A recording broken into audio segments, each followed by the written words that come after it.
जय हिंद दोस्तों। आज हम इस वीडियो में चर्चा करेंगे जंतु हार्मोन क्या है। पादप हार्मोन के बारे में हम पहले क्लास में बता दिए, इससे पहले पिछले क्लास में बता चुके हैं। अगर किन्हीं को देखना है तो पिछले वीडियो को देख लीजिएगा। अब चलिए, क्योंकि उसमें हम हार्मोन्स का भी चर्चा कर चुके हैं, अब इसमें हार्मोन्स की चर्चा नहीं होगी, सिर्फ जंतु हार्मोन क्या है इन्हीं के बारे में बताएंगे और इनका हार्मोन्स कौन कौन ग्रंथि से स्रावित होता है, इन सभी के बारे में। तो चलिए, अब हार्मोन का जंतु हार्मोन का खोज किसने किया था? बेलिस स्टार्लिंग साहब ने 1902 ईस्वी में इस हार्मोन का खोज किया था। बेलिस स्टार्लिंग साहब ने 1902 ईस्वी में इस हार्मोन का खोज किया था और उसके बाद स्टार्लिंग साहब ने इस हार्मोन का नामकरण किया था 1906 ईस्वी में। याद रखिए, स्टार्लिंग साहब ने इनका नामकरण कब किया था? 1906 ईस्वी में स्टार्लिंग साहब ने इसका नामकरण किया था। तो चलिए, अब ये तो हो गया जंतु हार्मोन होता क्या है, इसके बारे में जान लेते हैं। अब देखिए, जंतु हार्मोन किसी भी जीव के शरीर में होने वाली विभिन्न प्रकार के क्रिया यानी विभिन्न प्रकार के उपापचयी क्रियाओं को नियंत्रण करने के लिए क्या होती है, यानी उनके शरीर में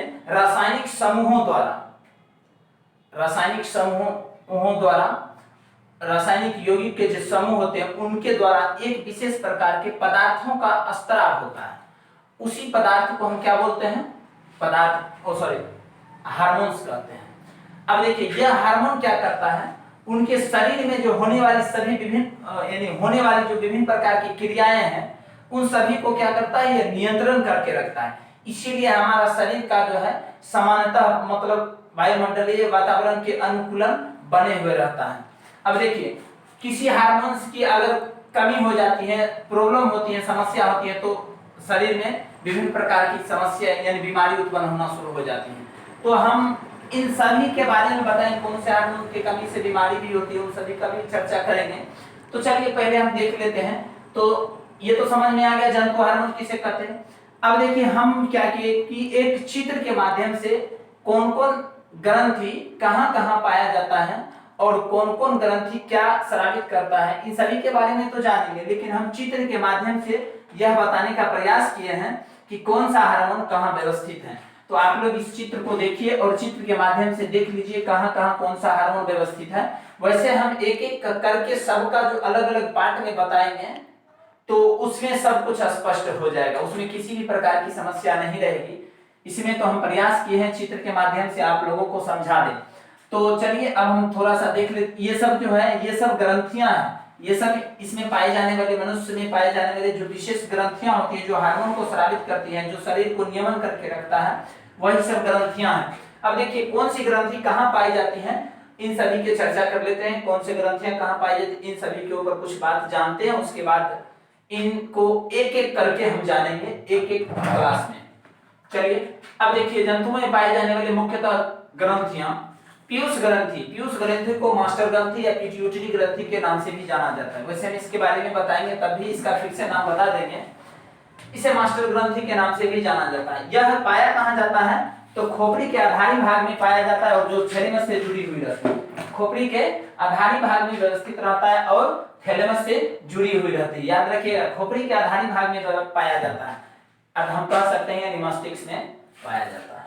चलिए, इसे मास्टर ग्रंथि भी कहा जाता है क्योंकि यह जो है बहुत सारे हार्मोन पर भी नियंत्रण करके रखता है, इसीलिए इसको मास्टर ग्रंथि भी कहा जाता है। तो मास्टर ग्रंथि क्यों कहा जाता है, समझ में आ गया। तो मास्टर कौन होता है, तो समझ में करते हैं। जैसे कोई ऑर्केस्ट्रा वाला होता है, उसमें एक मास्टर होता है और मास्टर का कार्य होता है कि उन सभी को कंट्रोल करके रखता है ना। तो वही बात होता है। स्कूल में भी देखिए एक हेड मास्टर होता है, एचओडी, और उसके अंतर्गत टीचर और विद्यार्थी सब कंट्रोल में रहते हैं। तो चलिए, ये भी उसी प्रकार है, हेड है ना। चलिए, एचओडी साहब है यही। चलिए, अब देखते हैं यह कहां पाया जाता है। खोपड़ी के आधारी भाग में थैलेमस से जुड़ा हुआ, हाइपोथैलेमस ग्रंथि से जुड़ा हुआ रहता है। चलिए, थायराइड ग्रंथि या अपटूट ग्रंथि क्या होती है?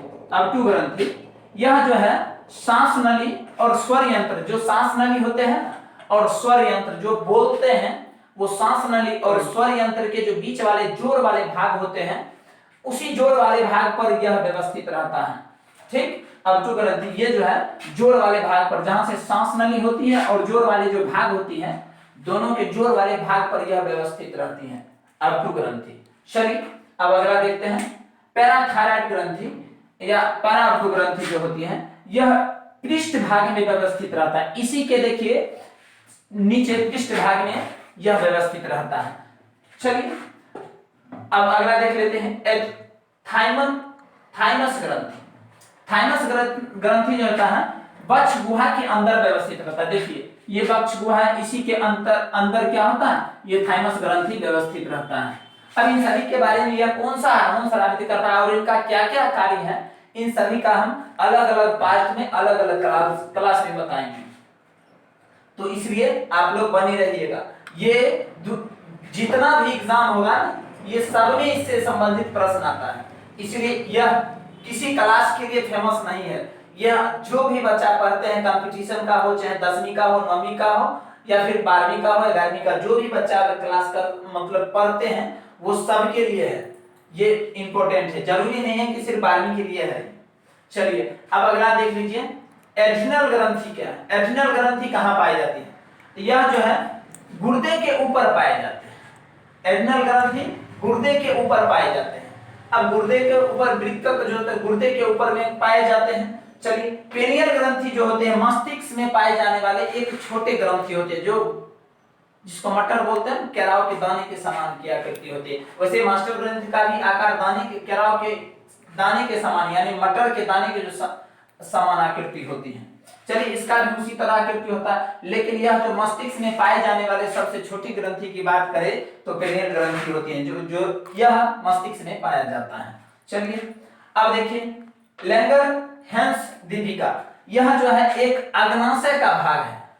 अग्नाशय जो है ना पेट के अंदर जो पाया जाता है अग्नाशय, तो उसी का यह क्या है, एक भाग है। और अगला है जनन हार्मोन।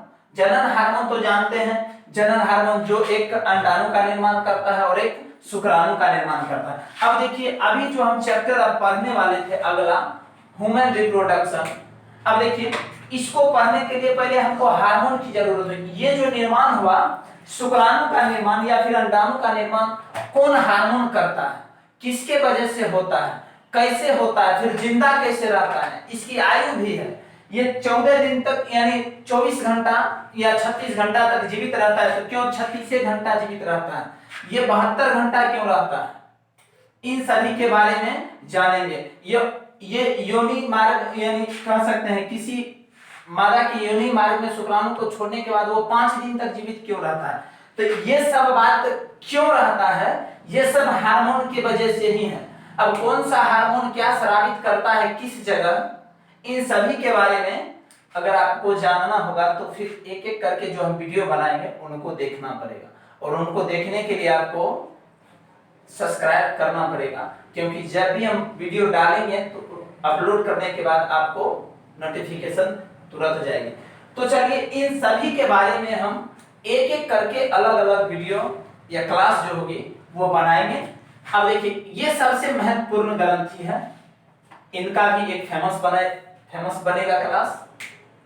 अब देखिए अगर हम जितने भी बात अगर बता देंगे ना तो उतना लगभग आपको शायद कौन कार्य जो इसके बारे में बताएंगे एक एक वीडियो करके शायद कहीं मिलेगा, लेकिन कहीं मिल जाए कोई दिक्कत नहीं, ये हम चैलेंज नहीं करते हैं, लेकिन कहीं मिल जाए तो अच्छी बात है। लेकिन अब देख लीजिएगा जब हम एक एक क्लास बनाएंगे तो आप लोग देखिएगा अगर ठीक लगे तो। चलिए फिर हम मिलते हैं अगले क्लास में पिट्यूटरी पीयूष ग्रंथि के साथ। धन्यवाद।